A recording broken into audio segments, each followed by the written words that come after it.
स्वागत है आपका। मैं हूं आपके साथ अनुज श्रीवास्तव। महाराष्ट्र सरकार ने 17 अगस्त से स्कूल शुरू करने के लिए स्कूल शिक्षा विभाग की ओर से जारी GR को टाल दिया है। टास्क फोर्स की बैठक के बाद यह फैसला लिया गया है। स्वास्थ्य मंत्री राजेश टोपे ने बताया कि स्कूल शुरू करने पर फैसला टास्क फोर्स के निर्देश के बाद लिया जाएगा। अब शिक्षा मंत्री वर्षा गायकवाड़ ने जानकारी दी है कि छात्रों की सुरक्षा और स्वास्थ्य का ध्यान में रखते हुए टास्क फोर्स बैठक के बाद स्कूल शुरू करने का फैसला टाल दिया गया है।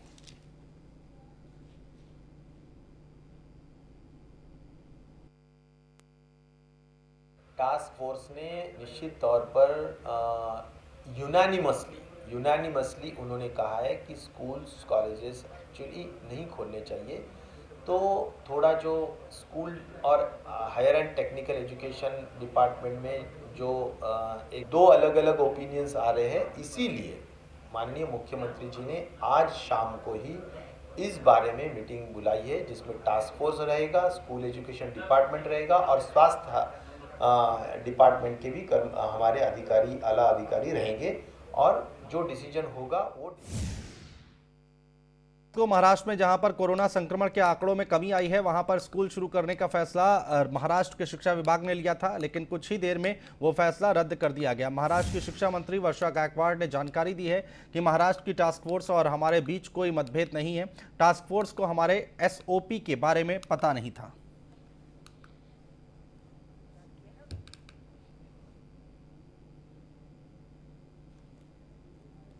आपको मालूम है कि 17 के मामले में हमने जो है वो पूरी तरह से जो अधिकार है वो किसी तरह से भी शालेय शिक्षा विभाग के पास नहीं होते हुए पिछले साल की तरह इस बार भी जो हमने अधिकार है वो स्थानिक प्रशासनों को, मतलब शहरी भागों में आयुक्तों को, ग्रामीण भागों में कलेक्टर और CO को उसके पूरी तरह से अधिकार प्रदान किया है और उसका पूरी तरह से डिसेंट्रलाइज करने का निर्णय शालेय शिक्षा विभाग के माध्यम से हुआ है।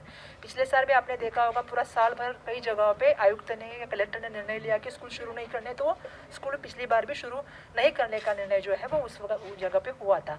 कल जो हमारे ACS की और टास्क फोर्स की मीटिंग हो गई, उसमें भी इस बात पे चर्चा हो गई। हम सबका एजेंडा, सबका उद्देश्य एक ही है कि बच्चों की हेल्थ, बच्चों की सिक्योरिटी रखना, और उसके लिए हमारे मन में, किसी के भी मन में कोई मतभेद होने की बात ही नहीं है। तो जो भी टास्क फोर्स का जो सजेशन आता है या जो भी हेल्थ डिपार्टमेंट का या किसी का आता है, उसको हम पूरी तरह से समझ रहे हैं। कल के बैठक में भी हमारे ACS ने ये बात बताई कि किसी तरह से कंपलसरी, किसी तरह की ज़बरदस्ती इसमें नहीं होने वाली है और जो वहाँ के हैं वो लोकल लेवल के अधिकारी और जो SOPs हमने बनाए हैं, तो उनको SOPs के बारे में जो मालूमात नहीं थी, वो SOPs उनके साथ हम शेयर कर रहे हैं और उनकी जो सजेशन हमारे SOPs में आ रही है वो आज हमें वो लोग ने भेजी है। महाराष्ट्र सरकार के सहयोगी दल कांग्रेस के कैबिनेट मंत्री बालासाहब थोरात का ट्विटर अकाउंट ब्लॉक कर दिया गया है। कैबिनेट मंत्री थोरात से खास बातचीत की हमारे संवाददाता संतोष मोरे ने। महाराष्ट्र के वरिष्ठ नेता बालासाहब थोरात अपने साथ में। सर, आज आपका अकाउंट हैक हुआ है, क्या जानकारी, किस वजह से हैक हो गया है? नहीं, ट्विटर ये तो समाज माध्यम का एक है जिससे हम हमारे जो विचार है वो ट्विटर से ये करते हैं। माननीय राहुल जी भी ट्विटर से लोग हित के ही कुछ विचार उनके देते थे, वो लॉक कर दिया ट्विटर ने, अभी मेरा भी लॉक कर दिया। ऐसा है कि हमारे जो कॉन्स्टिट्यूशन है, संविधान है हमारा, उन्होंने हमें विचार स्वातंत्र्य दिया है। विचार स्वातंत्र्य हमें मानने की उसमें सहूलत है, फिर भी विचार स्वातंत्र्य पर आघात हो रहा है इसमें। ऐसा कि ये तो ट्विटर दोषी है ही इसमें, लेकिन वो दोषी है कि ट्विटर पर जो दबाव करते हैं, वो भाजपा सरकार हो या केंद्र सरकार, वो दबाव करते हैं, इसलिए ट्विटर का ये ऐसा लॉक हो जाता है। ये गलत है। सर, राज्य में 17 अगस्त से स्कूल शुरू होने वाली थी, लेकिन कल एक दिन पहले GR निकलता और दूसरे दिन वही स्थगित होने की चर्चा हो रही है। सरकार और कांग्रेस और राज्य सरकार में कुछ मतभेद है क्या? नहीं, ऐसा कुछ नहीं। कांग्रेस का इसमें सवाल नहीं है, वो डिपार्टमेंट है, वो सोचते हैं। माननीय मुख्यमंत्री महोदय टास्क फोर्स के साथ बात करके डिसीजन लेते, इकट्ठा आकर डिसीजन लेते हैं। उसमें मुझे कोई समन्वय का बिल्कुल अभाव नहीं है। सर, मंदिर के खोलने शुरू करने के लिए भाजपा की तरफ से दबाव डाला जा रहा है। इस वक्त मंदिर खोलना आपको लगता है उचित है? नहीं, पहले तो इम्पोर्टेंट है ये कोरोना के संकट में वो लोगों की हेल्थ का प्रॉब्लम, और दूसरा जीवित का। इसमें जो जरूरी है वो डिसीजन सरकार लेती है, माननीय मुख्यमंत्री महोदय टास्क फोर्स के साथ बात करके लेते हैं। इसमें मंदिर और कल लोकल का सवाल था, लोकल के लिए उन्होंने आंदोलन किया, दूसरे दिन लोकल शुरू होने के बाद बोले कि लोकल स्टार्ट कैसी हुई। भाजपा जो बीजेपी है वो तो लगातार राजनीति करने में जुड़ी हुई है, उसका ये मंदिर हो या लोकल हो, लोगों के हेल्थ के बारे में पहले सोचना चाहिए, जीवित के बारे में सोचना चाहिए, वैसे डिसीजन होंगे। Santosh Maurya, news one India, Mumbai. Maharashtra सरकार का सामाजिक न्याय विभाग पिछड़े वर्ग के आर्थिक रूप से कमजोर वर्गों के लिए विभिन्न योजनाओं के लिए हर साल हजारों करोड़ रुपए प्राप्त करता है। इसका सही तरीके से उपयोग होने के लिए कर्नाटक सरकार के जैसा महाराष्ट्र में कानून लाने का विचार हम कर रहे हैं। ऐसी जानकारी महाराष्ट्र के सामाजिक न्याय मंत्री धनंजय मुंडे ने न्यूज़ वन इंडिया से बातचीत में दी है। आज एक निर्णय लिया अपने समाज कल्याण के विभाग से, जो तेलंगाना के राज्य की तक कायदा करने वाले, किस प्रकार का कायदा रहेगा? देखिए, ऐसा है कि कई राज्यों में स्पेशल कंपोनेंट का जो बजट है उसके लिए कानून बनाया है। वैसे देश का एक कानून है, कॉन्स्टिट्यूशनल प्रोविजन उसमें बजट का है, लेकिन पिछला अनुभव देखते हुए कई राज्यों में उस तरह के जो फंड अलॉकेट होते हैं उस तरीके से स्पेशल कंपोनेंट के लोगों के ऊपर वो खर्चा भी होना चाहिए। तो कई राज्यों ने उसमें अपना कानून बनाया है। वैसा महाराष्ट्र की सरकार भी कानून बनाने का सोच रही है, उससे बेहतर बनाने का सोच रही है, क्योंकि तेलंगाना का भी 3-4 साल हुए वो कानून बना है। महाराष्ट्र की सरकार भी ऐसा कानून लाने की कोशिश। और महाराष्ट्र में कोविड-19 के पिछले 24 घंटे में 6,388 नए मामले सामने आए हैं। प्रदेश में कुल कोरोना संक्रमितों की संख्या बढ़कर 63,75,390 हो गई, जबकि पिछले 24 घंटे की बात करें तो 208 और मरीजों की मौत हुई है। वहीं बीते 24 घंटे में 62,351 मरीज संक्रमण मुक्त भी हुए हैं। राज्य में कोरोना को मात देने वालों की संख्या बढ़कर अब 61,75,010 हो गई है, जबकि कोरोना एक्टिव मरीजों की संख्या 62,351 हो गई है। राज्य में संक्रमण से ठीक होने की दर 96.86% हो गई है। स्वास्थ्य विभाग के मुताबिक पूरे इलाके में संक्रमण के 690 नए मामले सामने आए हैं और इसी क्षेत्र में 8 मरीजों की मौत हुई है। मुंबई क्षेत्र में कोरोना संक्रमण के 728 नए मामले सामने आए हैं और 81 मरीजों की मौत हुई है।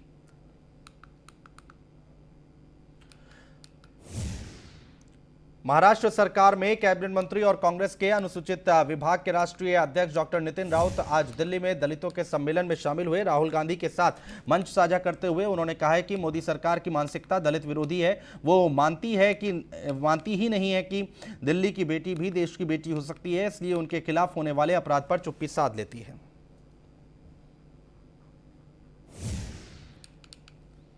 सामाजिक क्रांति के प्रणेता महात्मा ज्योतिबा फुले, भारतीय संविधान के निर्माता परम पूज्य डॉक्टर बाबा साहेब आम्बेडकर, राष्ट्रपिता महात्मा गांधी, इन्हें सबसे पहले मैं नमन करना चाहूंगा। साथियों, आप सब जो देश के कोने कोने से यहाँ आए हैं, सबको मेरा जय भीम। हमारे नेता श्री राहुल गांधी जी यहाँ पर केवल आपसे मिलने के लिए आए हैं। जब भी हमारा बाका वक्त आता है, हम पे कोई अन्याय होता है या अत्याचार होता है, एक ही व्यक्ति इस देश के अंदर जो हमारे साथ खड़ा होता है, उसका नाम है श्री राहुल गांधी। दूसरा कोई नाम नहीं हो सकता। लातूर जिले के एग्रीकल्चर कॉलेज में 11 छात्र कोरोना पॉजिटिव पाए गए हैं। ये सभी छात्र एग्रीकल्चर कॉलेज के छात्रावासों में रहते हैं। वहीं एक साथ 11 छात्रों के कोरोना पॉजिटिव मिलने से हड़कंप मच गया है। वहीं 80 छात्रों के कोविड की जांच भी की गई है, जिनकी रिपोर्ट अभी आना बाकी है।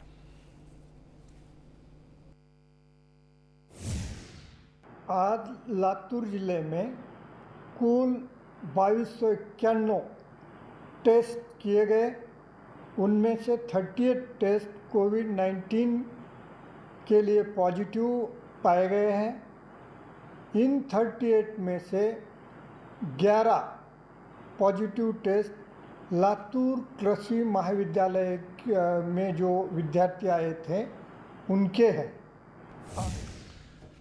महाराष्ट्र में कोविड के डेल्टा प्लस संस्करण के कम से कम 20 नए मामलों का पता चला है। इसके साथ ही राज्य में इससे संक्रमित रोगियों की कुल संख्या बढ़कर 65 हो गई है। ताजा मामलों में अधिकतम 7 मुंबई से हैं, इसके बाद पुणे से 3, पालघर, रायगढ़, नांदेड़ और गोदिया से 2-2 और अकोला और चंद्रपुर जिलों से 1-1 हैं। राज्य में अब तक पाए गए कुल 65 मामलों में सबसे ज्यादा 13 जलगांव से, 12 रत्नागिरी से, 11 मुंबई से, ठाणे और पुणे में 6-6, पालघर में 3, रायगढ़, नांदेड़ और गोदिया में 2-2 मामले हैं। सिंधुदुर्ग, औरंगाबाद, कोल्हापुर, सांगली, बीड, नंदुरबार, अकोला और चंद्रपुर से 1-1 रोगियों में 33 महिलाएं हैं, 32 पुरुष शामिल और 33 मामले या लगभग आधे संक्रमित 19 से 45 आयु वर्ग के हैं, जबकि 17 संक्रमित 46 से 60 वर्ष के हैं और साथ ही 60 वर्ष से अधिक आयु वर्ग के हैं।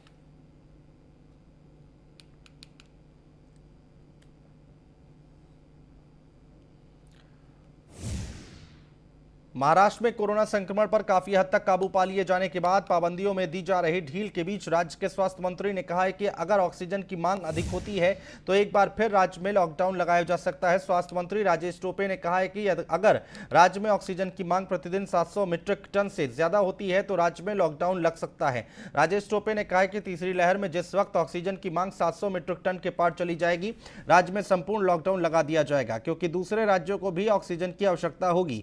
ये स्पष्ट नहीं है कि हमारी जो मांग होगी वो हमें केंद्र से मिल जाएगी। राजेश टोपे ने यह भी बताया कि महाराष्ट्र में शॉपिंग मॉल अब रात 10 बजे तक खुलेंगे, लेकिन इनमें केवल उन्हीं लोगों को प्रवेश दिया जाएगा जिन्हें दोनों टीके लग चुके हैं। यूरोप और अमेरिका समेत अन्य देशों में कोरोना की तीसरी लहर को देखते हुए बीएमसी ने इससे निपटने के लिए तैयारियां तेज कर दी हैं ताकि तीसरी लहर से सफलतापूर्वक निपटा जा सके। बीएमसी कमिश्नर IS चहल के नेतृत्व में बीएमसी प्रशासन तीसरी लहर आने से पहले कोरोना की टेस्टिंग और ट्रेसिंग पर जोर दे रही है। साथ ही अस्पतालों में बेड और दवाओं की उपलब्धता के साथ भंडारण बढ़ाया जा रहा है। इसके अलावा जंबो कोविड सेंटर समेत क्वारंटीन की सुविधा बढ़ाने का निर्देश दिया गया है।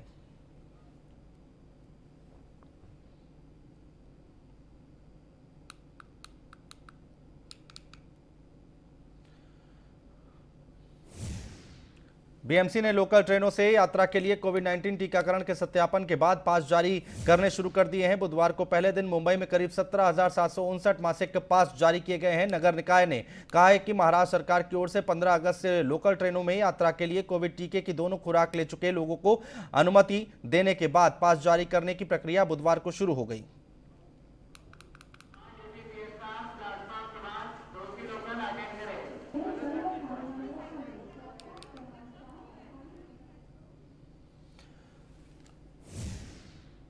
कोरोना के चलते व्यावसायिक अभ्यासक्रम की परीक्षा का समय 16 अगस्त तक बढ़ा दिया गया है। उच्च एवं तकनीकी शिक्षा मंत्री उदय सामंत ने गुरुवार को हिंगोली दौरे के दौरान ये जानकारी दी है।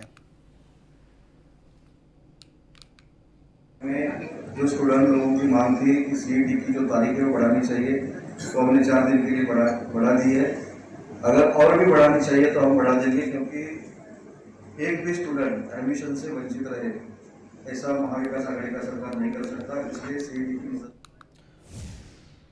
महाराष्ट्र के यवतमाल में युवक के मेक इन इंडिया सपने का दुखद अंत हो गया है। परीक्षण के दौरान मुन्ना हेलीकॉप्टर के क्रैश होने से उसे बनाने वाले शेख इस्माइल उर्फ मुन्ना शेख की मौत हो गई है।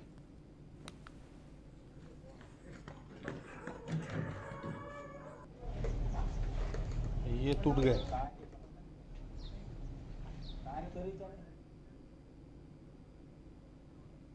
ये हमारा रैंचो उर्फ मुन्ना बहुत मेहनती था, काबिल था, हालांकि 8वीं फेल था, लेकिन फिर भी उसमें एक देश के लिए कुछ करने का जज्बा था। उसने 3 साल में 1600 घंटे काम किया उस प्रोजेक्ट पे और उसको सफल बनाया। सफल बनाने के बाद वो ग्राउंड ट्रायल हमेशा लेता था। 3 से 4 दिन ग्राउंड ट्रायल लिए उसने। एक फ्लाइंग ट्रायल कल लेने जा रहा था, जिसकी मालूमात उसने किसी दोस्तों वगैरह को नहीं बताई। करीबी 1-2 लोग थे, उनके साथ वो फ्लाइंग टेस्ट ले रहा था, जिसमें उसका टेल रोटर टूटकर मेन रोटर को लगने की वजह से उसकी मृत्यु हुई। कोंकण को प्राकृतिक सुंदरता की खान कहा जाता है, जिसकी विशाल तटरेखा 720 किलोमीटर है। आसपास के गांव परिवेश सुंदर और मनमोहक हैं, लेकिन लगातार प्राकृतिक आपदाएं यहां के पर्यटकों के आकर्षण का को नष्ट कर रही हैं। 22 जुलाई को भारी बारिश और बाढ़ ने पोलादपुर में पर्यटन को बुरी तरह प्रभावित किया है।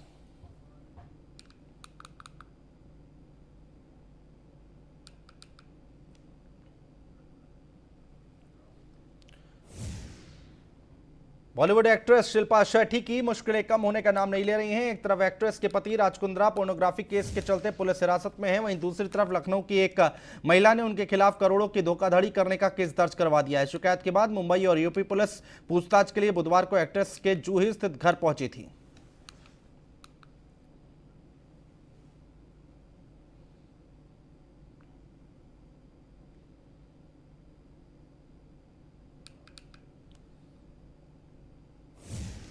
और विवादित एक्ट्रेस गहना वशिष्ठ की अग्रिम जमानत याचिका मुंबई सेशन कोर्ट ने खारिज कर दी है। गहना के खिलाफ उन्हीं के फिल्म में काम कर चुकी एक एक्ट्रेस ने केस दर्ज करवाया था। मामले में राज कुंद्रा की कंपनी के 3 प्रोड्यूसर्स के खिलाफ एफआईआर दर्ज है। गहना वशिष्ठ ऐसे ही एक दूसरे पहले मामले में गिरफ्तार हो चुकी हैं।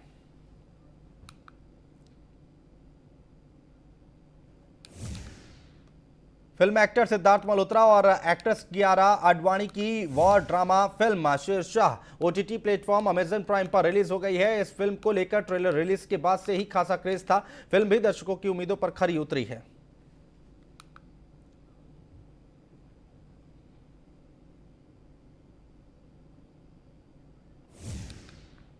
टोक्यो ओलंपिक की silver medallist weightlifter Mirabai Chanu से हर कोई मिलना चाहता है। इस बीच कई सेलेब्स भी मीराबाई चानू से मिलकर उन्हें बधाई दे रहे हैं। सलमान खान ने भी बुधवार को मीराबाई से मुलाकात की, जिसकी फोटो सलमान ने खुद सोशल मीडिया पर शेयर की है। इस फोटो के साथ सलमान ने मीराबाई के लिए एक स्पेशल नोट भी लिखा है।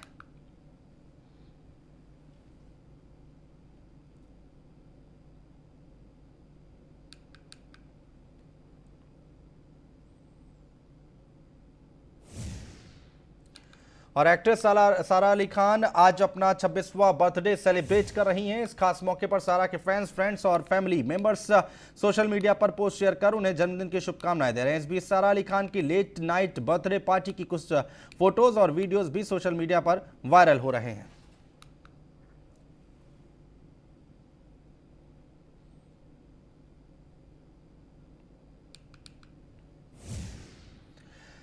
सिंगर बादशाह और सहदेव दिद्रो का बचपन का प्यार सॉन्ग रिलीज हो गया है। बादशाह ने खुद सोशल मीडिया पर म्यूजिक वीडियो को फैंस के साथ शेयर किया है। इसके कैप्शन में रैपर बादशाह ने लिखा, बचपन का प्यार पूरा गाना आखिरकार अबाउट, देखिए इसे और बताओ कैसा लगा।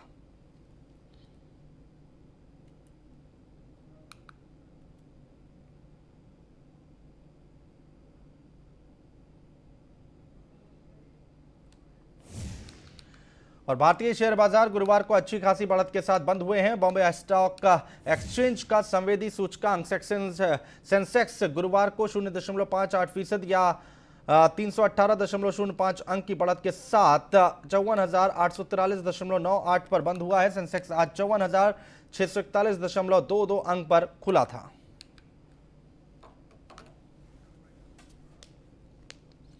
और फिलहाल हमारे इस बुलेटिन में इतना ही। नमस्कार।